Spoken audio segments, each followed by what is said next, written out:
What's going on? This is Coach Marcus, Pro Fan Talk, and we have breaking news. The Eagles have just signed Shaq Leonard. He officially signed with Philadelphia this afternoon, and I guess they're getting all the things, dotting I's and crossing T's and all of that kind of stuff. So it looks like he will be with us when we play Dallas. Whether or not he will play remains to be seen. I would think that he would. So he went to Dallas, came to Philly, now he's going back to Dallas. So good pickup, possibly. And I'll leave that caveat because everybody knows his injuries when he left Indianapolis. Now, the one thing that concerns me is teams do not normally cut a captain or a good player. Shaq Leonard has, everybody knows his history about his back issues. And I guess he's had surgery. And apparently he wasn't the same since he had the back surgery. Understandably so, if that's the case. But again, most teams do not cut good players, especially if one of those said players is your captain. This dude did everything right, was good in the community, good for the team, a leader, the whole shebang, all the intangibles you want. And they still cut him. So does he have anything left in the tank? I would think that he does. But when you have a back injury, that's a horse of a different color, man. So it remains to be seen what he can do, if he can run. We don't know what his limitations are. I haven't had a chance to watch tape on the dude. So I want to see for myself. I'm going to try to go back and look at a couple games before the week's end to kind of see what we're dealing with. Because again, I mean, if he was a good player, he was Rookie of the Year, Defensive Rookie of the Year a couple years ago. So you already know that he can play. And for him to go from that Defensive Rookie of the Year, All-Pro for like 3 years, he's only 28 years old. For him to go to an All-Pro Rookie of the Year type player to being cut from the team that drafted him makes you wonder.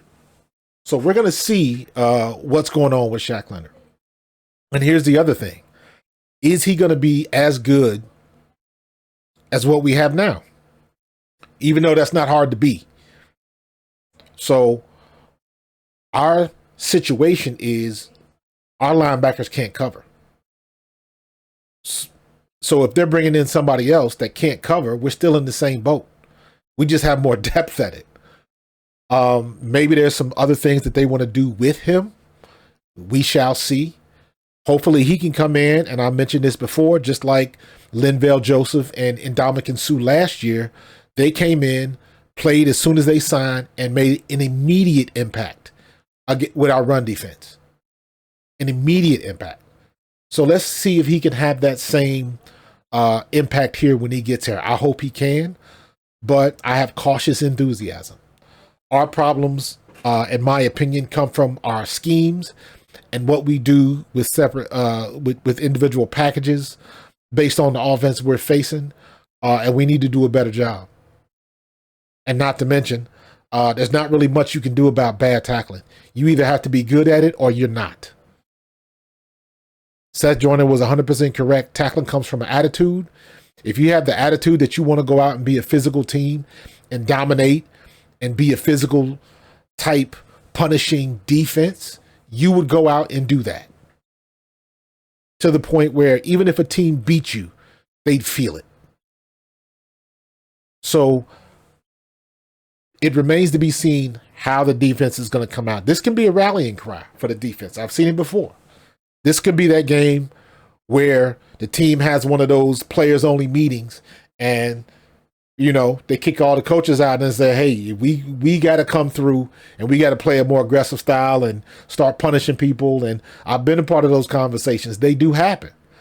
But the leaders of the team have to call that meeting to make it happen.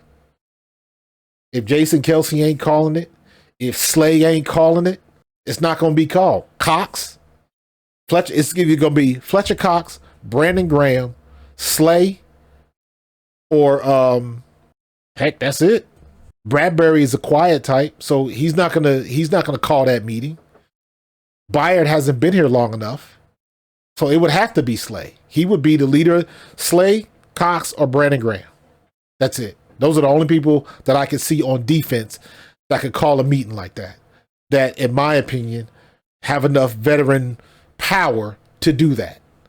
Boisterous, good player, all of those things. Of course, Jalen could do it. Of course, Kelsey could do it on offense. Maybe A.J. Brown even.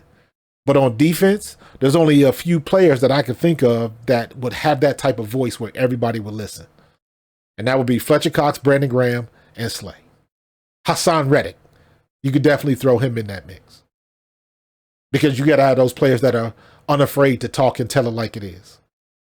So, is it possible that this could be a turnaround game, a epiphany, if you will, for the Eagles defense? It could very well be.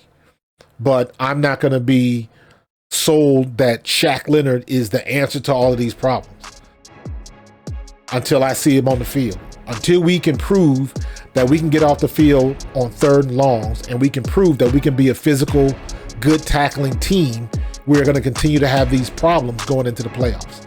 And it'll be a short playoff run if we continue to play like we've been playing. Go Birds.